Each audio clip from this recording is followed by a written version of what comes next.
Hello friends, welcome to Tutorials Point. In this tutorial, we will see what are the different working modes in SAP Lumira. So we can use SAP Lumira for the data visualization, creating the charts, stories, and then we can share that with others. So for doing all these activities, we have different modes in SAP Lumira. First one is the prepare. So in prepare room, you can prepare your data for using that in the visualization. Then we have the visualize room where you will be creating your charts from the data you have acquired. Then we have the compose. In compose you will be using the visualizations created in the previous section and you can use them to create the stories. Then you have the share room. In the share room you can share your visualizations and the data set with others.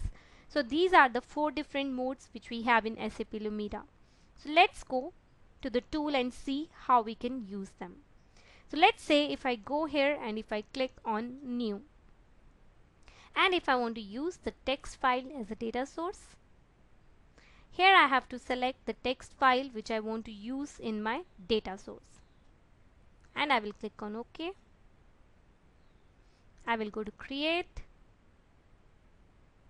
So once I go to the create, here I can see those different rooms which I just set. So in prepare you can prepare your data, in visualize you can create your charts, and then in compose you can create your stories. Similarly, once you are able to create the stories and the visualizations, after that you can share it with others. So this is the complete flow and the working modes of SAP Lumira. In this tutorial we have seen what are the different working modes and what is the purpose of each one of them in SAP Lumira. Thank you.